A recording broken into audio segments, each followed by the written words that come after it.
Pas rikonfirmimit të Sali Berishës si kryetar përmes një procesi zgjedhor të cilësuar si referendum, Partia Demokratike mbledh më 30 maj Kuvendin Kombëtar si organi më i lartë vendimarrës i partisë, me synim të parashpallur mes të tjerash ripërcaktimin e aksionit politik të Partisë Demokratike dhe ndryshime në statut.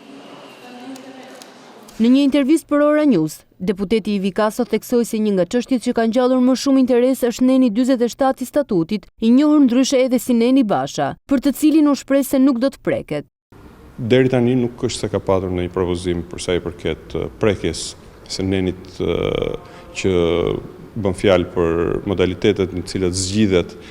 kryetari i Partisë Demokratike, që përfshihet edhe një dispozitë e cila rëndom quhet Neni Basha. Kaso bëri me dije se në mbledhjen e Kuvendit Kombëtar do të prezantohen edhe disa risi të rëndësishme, mes tyre një platforme dedikuar për diasporën shqiptare. Ndahet me demokratët nëpërmjet përfaqësuesve të tyre,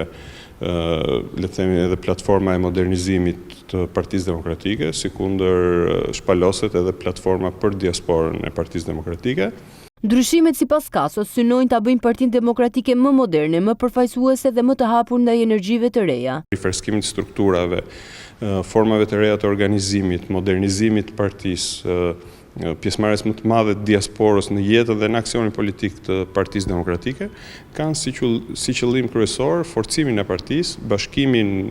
e saj, i cili tashmë ka ndodhur, por me gjithë faktorët e tjerë shoqëror të cilët ndihen në opozitë, dhe mbi të gjitha energjizimin e jetës politike dhe të aksionit politik të Partisë Demokratike. Ndërkohë mes diskutimeve përpara mbledhjes së Kuvendit Kombëtar janë edhe propozimet për kuotat e të rinjve dhe grave, duke synuar rritjen e pjesëmarrjes së tyre në organet e partisë.